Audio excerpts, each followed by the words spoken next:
दोस्तों हमारा solar system, हमारा तारा यानी कि सूरज व इसके चारों ओर चक्कर लगा रहे 8 ग्रह और साथ ही कई स्मॉल बॉडीज जैसे कि कई ड्वार्फ प्लैनेट्स, एस्ट्रॉइड, मीटरॉइड्स, कॉमेट्स वगैरह शामिल हैं और इन्हीं सभी चीजों को मिलाकर हमारा एक पूरा सोलर सिस्टम बनता है। और हमारे सोलर सिस्टम में सूरज से 6वें नंबर पर मौजूद हमारे सोलर सिस्टम का सबसे खूबसूरत प्लैनेट है जिसे सैटर्न कहा जाता है। दोस्तों शनि ग्रह की खूबसूरती इसके बड़े बड़े व चमकीले रिंग्स की वजह से जानी जाती है और इन्हीं रिंग्स की वजह से ये पूरे सोलर सिस्टम में सबसे खास प्लैनेट के रूप में भी जाना जाता है। दोस्तों सैटर्न प्लैनेट पूरे सोलर सिस्टम का 5वां सबसे चमकीला प्लैनेट है जिसे धरती से भी नंगी आंखों से देखा जा सकता है और साथ ही सैटर्न हमारे सोलर सिस्टम में जुपिटर के बाद दूसरा सबसे बड़ा प्लैनेट है और ये हमारी धरती से कुल 9 गुना ज्यादा चौड़ा है। और अगर हम इसके रेडियस की बात करें तो वो लगभग 58,232 किलोमीटर है और इसका डायामीटर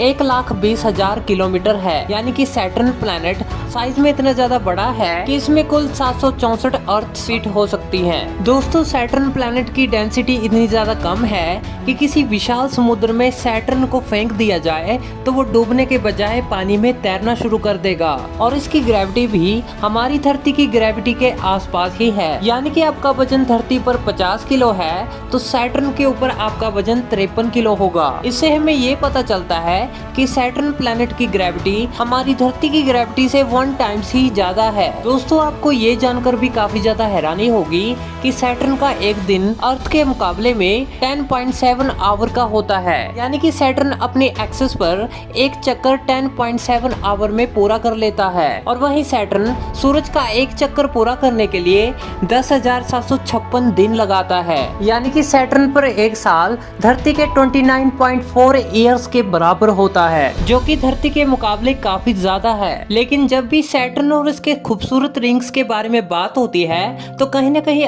आपके भी मन में ये सवाल जरूर आता होगा कि आखिर इतना खूबसूरत प्लैनेट सैटर्न आखिर बना कैसे होगा। तो दोस्तों दिल थाम के बैठ जाइए क्योंकि आज के इस एपिसोड में हम इसी के ही बारे में जानने वाले हैं। So let's begin. दोस्तों हमारे सोलर सिस्टम का सबसे खूबसूरत प्लैनेट सैटर्न मेनली 2 कंपोनेंट से मिलकर बना हुआ है जो कि है हीलियम एंड हाइड्रोजन। और सैटर्न यानी कि शनि ग्रह की जन्म की कहानी जानने के लिए हमें वक्त में पीछे जाना होगा। आज से तकरीबन 4.5 बिलियन साल पहले जहां पर आज हमारा सोलर सिस्टम मौजूद है उस समय में वहां पर प्रोटो प्लैनेटरी डिस्क मौजूद थी।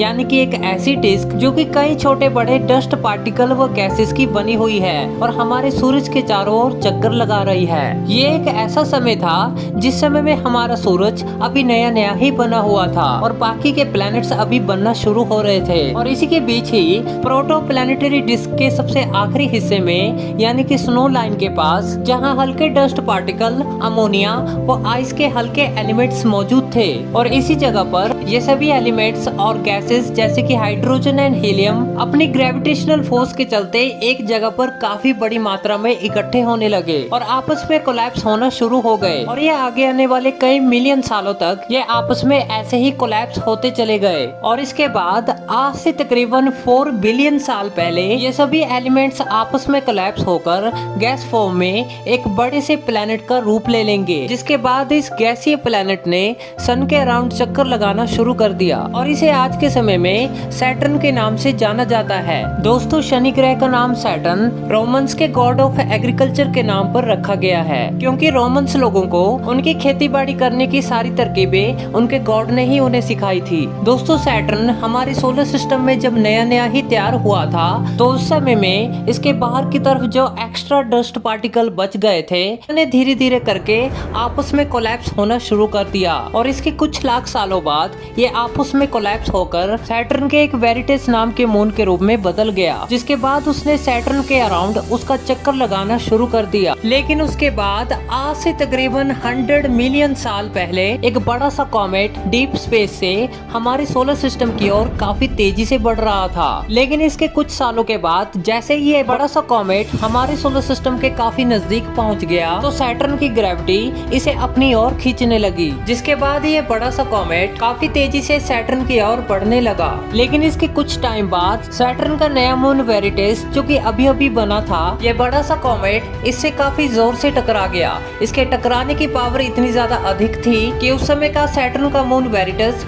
एक ही झटके में पूरी तरीके से तबाह हो गया और इसके लाखों टुकड़े अंतरिक्ष में फैल गए। और इसके बाद सैटर्न की ग्रेविटी के चलते इन टुकड़ों ने सैटर्न का चक्कर लगाना शुरू कर दिया और एक बड़ी सी रिंग का रूप ले लिया और इस तरीके से हमारी सैटर्न की खूबसूरत रिंग का जन्म हुआ। दोस्तों, आज के समय में सैटर्न की कुल 7 रिंग्स हैं, जो कि एक के अंदर एक बनी हुई है, जिसे ए से लेकर जी की कैटेगरी में बांटा गया है। और सैटर्न के ये छल्ले कई सारे छोटे छोटे एस्ट्रॉइड, कॉमेट्स, मीटियोराइट्स, आइसी पार्टिकल्स व डस्ट पार्टिकल से बने हुए हैं। और इसके अंदर छोटे से गेहूं के दाने से लेकर बड़े से माउंटेन के बराबर के एस्ट्रॉइड व डस्ट पार्टिकल मौजूद हैं। दोस्तों, सैटर्न प्लैनेट की खोज साल 1610 में इटालियन एस्ट्रोनॉमर गैलीलियो गैलीली ने अपने टेलीस्कोप की मदद से पहली बार की थी। और इसके बाद साल 1655 में ट्रिस्टन हाइजेंस ने सैटर्न के प्रॉपर रिंग्स के बारे में पता लगाया था। उन्होंने अपने सबसे पावरफुल टेलीस्कोप की मदद से ये पता लगाया था